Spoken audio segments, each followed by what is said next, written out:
YBA PvP tier list. I added in this tier list the F rank section, which means the stand is terrible for PvP. I wanted to make this tier list when Crazy Diamond Requiem is out, but after I've seen the Creamer walk, I had to make this list, since a lot of stuff has changed.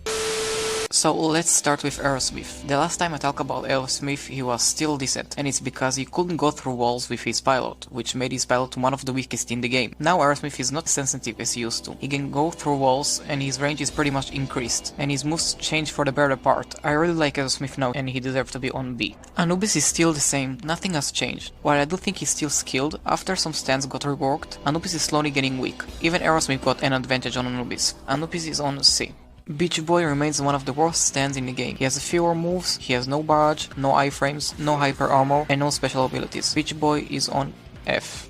Crazy Diamond is really powerful in PvP. His base damage is really high compared to other stands. He has broken combos, and if you pair it with other specs like Hammond, you are highly protected. Crazy Diamond still has its own counters, so that's why he's on A.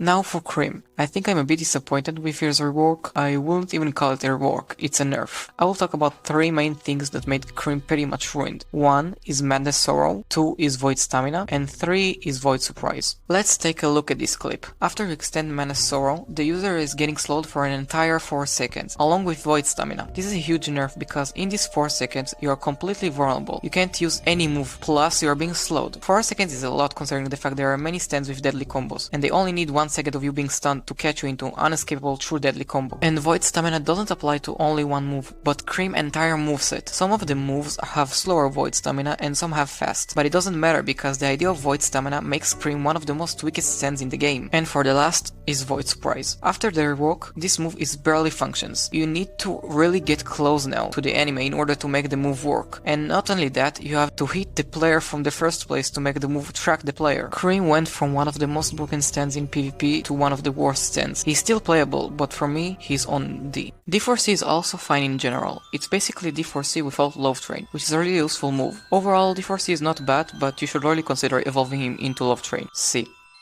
Now for D4C Love Train. I think the one thing I love about this stand is the fact he has the strongest M1s in the game. In PvP, the more experienced you are with landing M1s, the better you are in PvP. And it's because M1s are the major part about making combos in general. Also, Love Train is absolutely broken. The duration of Love Train is very long, making D4C untouchable at risky moments. He can escape almost any situation. Ignoring the fact Tusk is the only stand that can bypass Love Train, he is for sure S. Gold Experience. Gold Experience is really annoying to fight against. He has some annoying features like long beatdown, healing spam, and the frog move, which is hard to counter. The only thing Gold Experience struggle is to fight against time-related stands, which he cannot counter. Gold Experience is on B. Gold Experience Requiem is really broken for PvP. Return to Zero move is the only move that can be painful for most time-related stands. He can counter most of the stands in YBA. The only thing you should worry about using Gold Experience Requiem is how you use it. Without any skill, Gold Experience Requiem could screw you up. He is on S.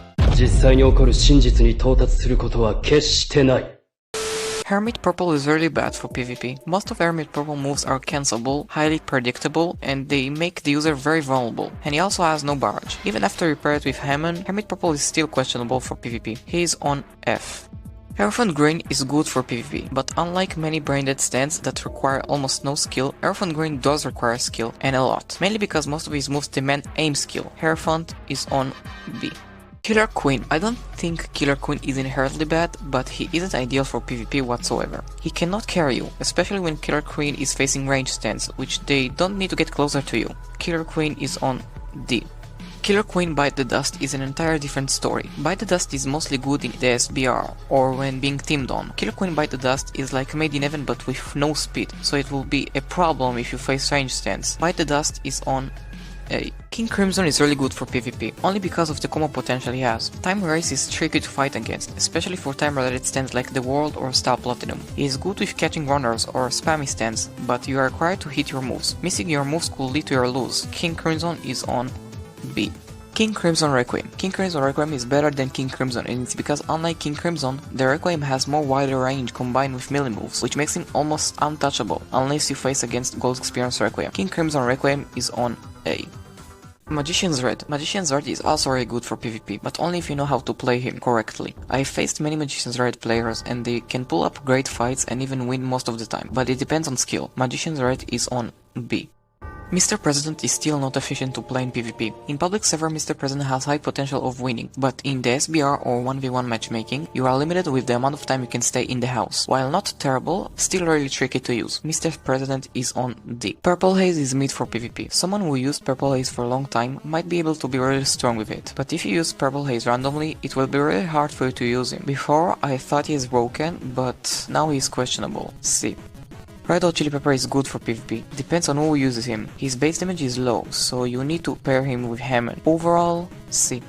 Chili Pepper Alternate Universe. The Alternate Universe version still remains sucks for both PvP and PvE. The moves are almost identical, and he has no pilot feature like Red Hot Chili Pepper. He's worse. Chili Pepper Alternate Universe is F.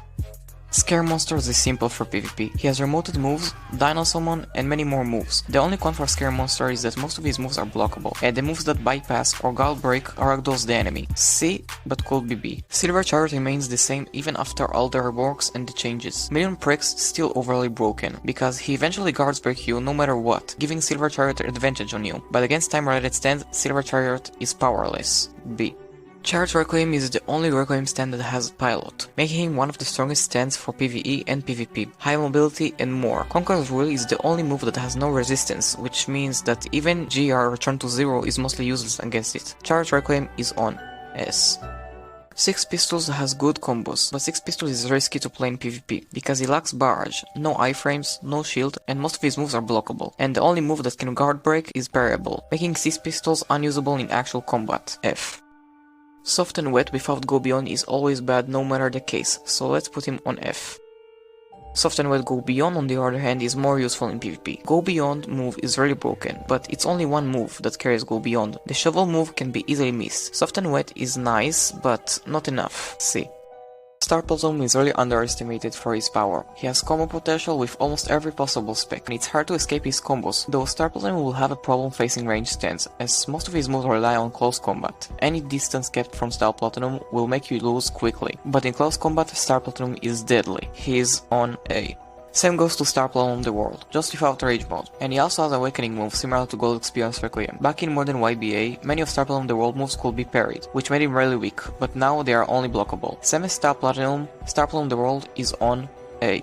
Sticky Fingers is mid. For a stand that's supposed to have quick movements, Sticky Fingers in YBA has slow startup. I think the issue was when they decided to remove the entire old moveset of Sticky Fingers. Instead, they could mix the new moveset with the old moveset, because now missing a move with Sticky Fingers hurts hell of a lot. Sticky Fingers is on C. Stonefree is bad for PvP. Last time I said she is good for PvP, and I take it back. Her moveset base damage is low, making it difficult to her to kill the player, and it's not simple to extend her moves, because she lacks iframes. Stonefree is on D. Last time I ranked the hand, I overglazed him. The hand is indeed pretty good, but when you think about it, only 2 damaging moves is nothing, especially when one of them is parryable. The hand is on B.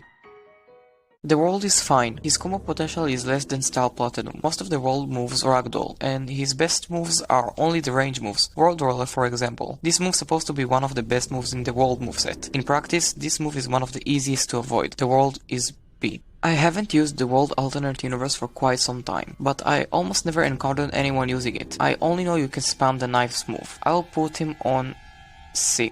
The World Over Heaven is currently getting stronger every each update in YBA, and it's because his moveset option is unlimited. He has high base damage and has great combos. I might be glazing, but he's on S. Shadow of the World used to be good, but now he's predictable. Most of his moves are blockable. His time stop duration is low, making stands like Tusk move entirely, making Shadow of the World in general very useless in PvP. Not horrible, but he is on D. All the 3 acts are on F.